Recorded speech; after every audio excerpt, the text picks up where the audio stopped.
अच्छी अनुभूति हो रही है।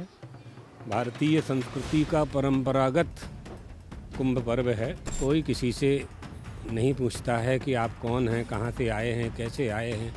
सबका एक ही उद्देश्य है कि गंगा स्नान करना है। थोड़ा आगे पीछे तो सब जगह होता है, कोई ऐसी बात नहीं है, कोई विवाद का विषय नहीं है। मुख्यमंत्री जो योगी जी हैं उनकी व्यवस्था आपको दुरुस्त लगी? हाँ, तैयारी अच्छी की है। तो हमारी परंपरा को यदि सुरक्षित रखना है तो मनमाना तो नहीं किया जा सकता। हमारी संस्कृति में कामचार, कामवाद, कामभक्ष ये तीनों का निषेध है। इसलिए शास्त्रीय परंपरा का अनुसरण ही किया जाना चाहिए। अब ये बहुत व्यक्तिगत बात हम नहीं करते हैं, व्यक्तिगत आक्षेप करना हमारा स्वभाव नहीं है। हिंदुओं के लिए ये मंदिर है। आप जहाँ खड़े हैं ये मंदिर है, रेत में खड़े हैं वो मंदिर है। मंदिर तो मुसलमान जाते नहीं। राजनीति धर्म से नियंत्रित होनी चाहिए। जो कुंभ पर सवाल प्रश्न चिन्ह खड़ा कर रहे हैं, उन्होंने कुंभ को जाना ही नहीं है, अपने संस्कार नहीं जाने हैं, डुबकी लगा रहे हैं। उनके पास स्वेटर नहीं है, शाल नहीं है, लोकल ट्रेनों में धक्का खाते हुए, बसों में धक्का खाते हुए चले जा रहे हैं। ये हमारी संस्कृति संस्कार की रक्षा है, ये हमारा सनातन धर्म है, इसलिए इसको सनातन कहते हैं। हाथी चले बाजार और कुत्ता लगे हजार। हमारे साथ इस समय मौजूद हैं जगतगुरु शंकराचार्य स्वामी सदानंद सरस्वती जी महाराज जी, जो प्रयागराज महाकुंभ में आए हुए हैं। आपका विस्तार न्यूज़ में बहुत बहुत स्वागत है शंकराचार्य जी। पहली प्रतिक्रिया तो यही कि काफ़ी समय हो गया है, प्रयागराज कुंभ चल रहा है, तकरीबन 5 दिन हो चुके हैं। कैसा आपको यहाँ पर महसूस हो रहा है? अच्छी अनुभूति हो रही है। भारतीय संस्कृति का परंपरागत कुंभ पर्व है। इस परम पवित्र पर्व के अवसर पर सनातन धर्मावलंबी, हिंदू धर्मावलंबी सारे भेदभाव को मिटा करके गंगा जी में, त्रिवेणी में स्नान करते हैं। कोई किसी से नहीं पूछता है कि आप कौन हैं, कहाँ से आए हैं, कैसे आए हैं। सबका एक ही उद्देश्य है कि गंगा स्नान करना है, और यह उद्देश्य ही एकता की स्थापना करता है। शाही स्नान की व्यवस्था कैसी लगी? क्योंकि कुछ बातें ये भी निकल कर आई कि इस बार जो नागा साधु थी या साधु संत थे और आम पब्लिक थी वो एक साथ आ गई, तो क्या आपको व्यवस्था दुरुस्त लगी? नहीं, हम प्रथम शाही स्नान के बाद यहाँ आए हैं। जो अमृत स्नान हो चुका था, तो आप जो बता रहे हैं वो जानकारी हमें तो नहीं है। लेकिन अब ये तो करोड़ों लोगों की भीड़ होती है, और अमृत स्नान की, शाही स्नान की एक परंपरा है। इसमें अखाड़े के साधु सर्वप्रथम स्नान करते हैं। वह व्यवस्था अनादिकाल से चली आ रही है। राजाओं ने भी उस व्यवस्था का पालन किया। बाद के शासन जितने भी आए हैं, जो शासक रहे हैं, इन व्यवस्थाओं का पालन करते रहे हैं। थोड़ा आगे पीछे तो सब जगह होता है, कोई ऐसी बात नहीं है, कोई विवाद का विषय नहीं है। उत्तर प्रदेश सरकार ने, मुख्यमंत्री जो योगी जी हैं उनकी व्यवस्था आपको दुरुस्त लगी? हाँ, तैयारी अच्छी की है। मेला प्रशासन ने भी और उत्तर प्रदेश सरकार ने व्यवस्थाओं में, आपने भी देखा होगा, जो मूल व्यवस्थाएं हैं, जो मौलिक सुविधाएं हैं, वो सारी प्राप्त कराने की कोशिश उन्होंने की है, और ये हमारे लिए अच्छा संदेश है। चूँकि ये जो कुंभ है वो डिजिटल और भव्य कुंभ कहा जा रहा है, लेकिन कुछ कंटेंट ऐसे वायरल भी हो जाते हैं। जैसे आपके जानकारी में भी आई होगी, एक साध्वी के रूप में एक सुंदर महिला जो है बड़ी वायरल हो रही है, कुछ बाबा वायरल हो रहे हैं।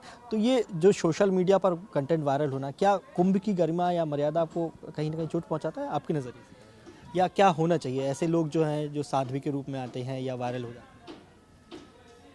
अब इसमें ऐसा है कि जो शास्त्रीय परंपराएं हैं उनका पालन होना चाहिए। हमारी जो भारत की मूल संस्कृति है और उसके जो मूल संस्कार हैं, वो मूल आचार्यों के द्वारा प्राप्त होंगे, धर्माचार्यों के द्वारा प्राप्त होंगे।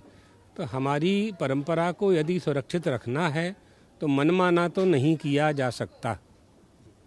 मनमाना हमारी संस्कृति में कामचार, कामवाद, कामभक्ष ये तीनों का निषेध है। इसलिए शास्त्रीय परंपरा का अनुसरण ही किया जाना चाहिए।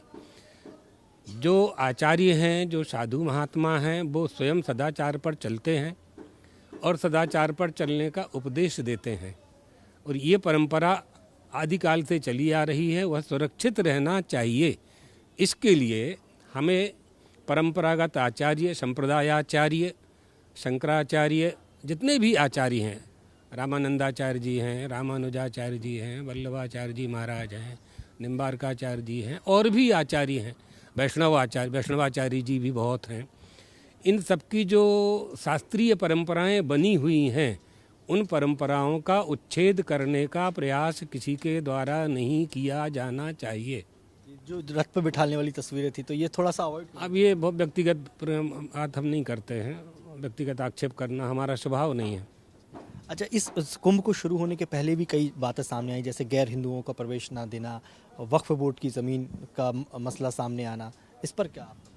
गैर हिंदुओं का प्रवेश का जो प्रश्न है, इस प्रश्न पर बहुत लोग बोल चुके हैं, फिर भी आप पूछ रहे हो तो हम बताते हैं कि जो हिंदू नहीं हैं और वो यहाँ आना चाहते हैं, अर्थात शुद्ध शब्दों में आपत्ति जो की गई है कि मुसलमान कुंभ में प्रवेश करें कि नहीं करें, तो हिंदू पक्ष से ये कहा गया कि नहीं करना चाहिए, आचार्यों ने भी यही कहा, तो और यही पक्ष प्रबल है, नहीं करना चाहिए। क्यों नहीं करना चाहिए, उन्हें यहाँ प्रवेश क्यों नहीं करना चाहिए, ये बात समझने की है। कुंभ पर्व के समय पूरा प्रयागराज का जो क्षेत्र है, त्रिवेणी का जो क्षेत्र है, संगम का जो क्षेत्र है, वो पूरा का पूरा मंदिर हो जाता है हमारे लिए। हिंदुओं के लिए ये मंदिर है। आप जहाँ खड़े हैं ये मंदिर है, रेत में खड़े हैं वो मंदिर है। मंदिर तो मुसलमान जाते नहीं हैं, है ना, बुत परस्ती तो करते नहीं हैं, और हमारे लिए मंदिर है।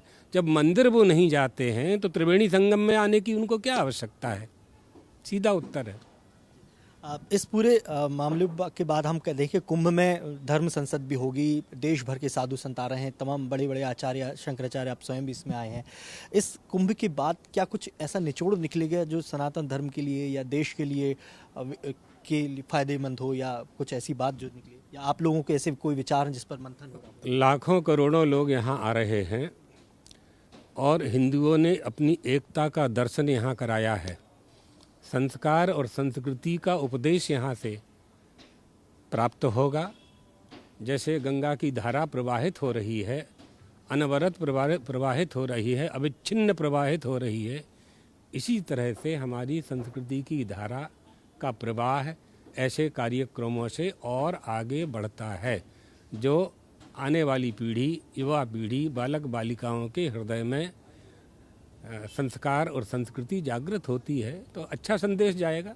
इसी के लिए तो ये सब होता है। एक अंतिम सवाल है आपसे शंकराचार्य जी, राजनीतिक लोगों के लिए क्या आप संदेश देना चाहेंगे जो विवाद खड़ा कर रहे हैं या कुंभ पर सवाल खड़े करते हैं? राजनीति धर्म से नियंत्रित होनी चाहिए। जो कुंभ पर सवाल प्रश्न चिन्ह खड़ा कर रहे हैं, उन्होंने कुंभ को जाना ही नहीं है, अपने संस्कार नहीं जाने हैं, अपने माता पिता की संस्कृति को नहीं जाना है, इसलिए वो प्रश्न खड़ा कर रहे हैं। और उनके प्रश्नों का उत्तर हिंदू धर्मावलंबियों ने अपने आप दे दिया। करोड़ों की जो भीड़ हुई है, तो आपकी सुनता कौन है? प्रश्न चिन्ह खड़ा करने वाले लोगों की बात कौन सुन रहा है? अगर कोई सुनता तो आते ही नहीं, लोग स्नान करने ही नहीं आते। ऐसी कड़कड़ाती ठंड में, आप तो देख रहे हो ना, आप खुद कांप रहे हो, ठंड लग रही है तो लोग आ रहे हैं, गरीब आ रहे हैं, अमीर आ रहे हैं, सिर पर पोटली रख करके चले आ रहे हैं, लड्डू बांधे हुए हैं, डुबकी लगा रहे हैं, उनके पास स्वेटर नहीं है, शाल नहीं है, फिर भी स्नान कर रहे हैं, लड्डू खा रहे हैं, और पैसेंजर में लोकल ट्रेनों में धक्का खाते हुए, बसों में धक्का खाते हुए चले जा रहे हैं। ये हमारी संस्कृति संस्कार की रक्षा है, ये हमारा सनातन धर्म है, इसलिए इसको सनातन कहते हैं। ये बिना कभी नष्ट होने वाला धर्म नहीं है, ये शाश्वत धर्म है। चिल्लाने वाले ऐसे ही चिल्लाते रहेंगे, हाथी चले बाजार और कुत्ता लगे हजार। विस्तानी से बातचीत करने के लिए बहुत बहुत धन्यवाद। तो ये थे हमारे साथ जगत गुरु शंकराचार्य स्वामी सदानंद सरस्वती जी। कैमरामैन रविंद्र के साथ दुर्गेश कुमार, विस्तार न्यूज़।